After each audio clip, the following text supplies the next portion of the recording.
What connects people who don't remember life without the internet, grew up on YouTube and TikTok, joke about depression all the time, but still feel completely lost inside? Why does one generation feel so different, even within itself? And why are Zoomers seen as both the most aware and the most broken generation? Today we are going to talk about who Gen Z really is, how they differ from previous generations, why they are so different from each other, and what real problems this generation faces. No hate, just honestly. Let's start with one important thing. Generations are not just about age, they are about the environment people grow up in.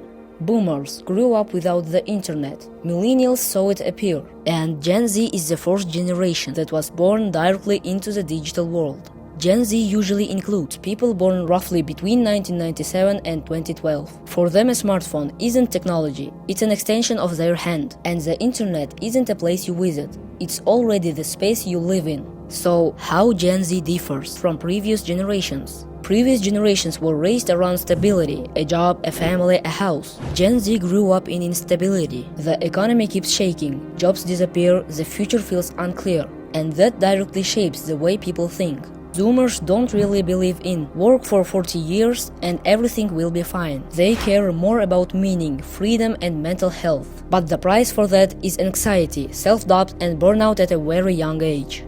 Why Gen Z is not the same? They have three waves. Gen Z is often seen as one single group, but the difference between someone born in 1999 and someone born in 2010 is huge. They grew up in completely different realities, with different technology, speed of life and pressure. That's why Gen Z is often divided into three waves: older, middle and young Zoomers. And each of them thinks differently, struggles differently and values different things. So let's talk about first wave. It's the people who was born 1997 to 2003. The first wave of Gen Z remembers life before social media fully took over. They remember button phones, YouTube without heavy algorithms, and a time when not being successful at 20 was still normal. Teenagers didn't feel forced to grind at 15 or 16. Because of that, they are often more independent, more realistic, sometimes more cynical. But they were also the first to feel the gap between expectations and reality.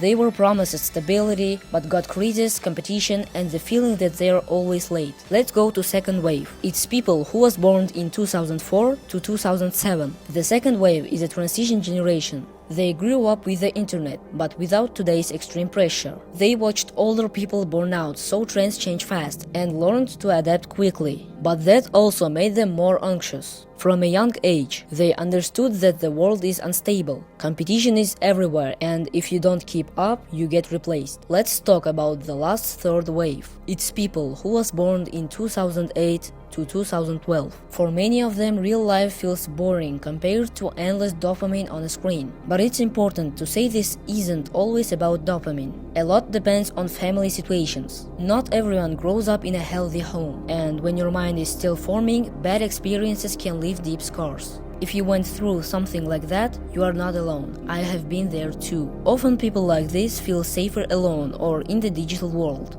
And this is the key point. Gen Z's problems don't mean they are weak. They are the result of the environment they grew up in. There are no generation before lived under this level of constant information, comparison and pressure. That's why the most common issue we need to talk about next is depression and loss of meaning. The world used to be more stable, and that's why adults often say things were better before. Not just nostalgia, the entire atmosphere changed in the 21st century. So what depression really is and why it affects Gen Z? Depression is not sadness or a bad mood. It's a condition where energy, interest in life, and a sense of purpose slowly disappear. For Gen Z, it often comes from constant comparison on social media, fear of failure, pressure to succeed early, and uncertainty about the future. Studies show that depression and anxiety levels among Gen Z are noticeably higher than in previous generations at the same age. Why the third wave suffers the most? The third wave struggles the most, and it often starts with family and upbringing. Parents have responsibilities, and I won't say what's right or wrong. I am a teenager myself. I am 16. Parents should always be respected. But if someone spends all their time scrolling, has no interests, and wastes their life, at some point the responsibility also becomes personal. The good thing is that this phase is often temporary. The moment someone realizes they are wasting their time and decides to step out of their comfort zone and do something, that's already a win. So what is the conclusion? The solution isn't escaping reality. Real solution is learning how to control attention, limit endless scrolling, build long-term goals, and understand that life isn't a 15-second clip. If Gen Z learns to use technology instead of being controlled by it, this generation could become one of the strongest and most self-aware ever. And one last thing. If you are watching this video at home in warmth with loving parents, be grateful. In many ways, that already makes you one of the richest people in the world.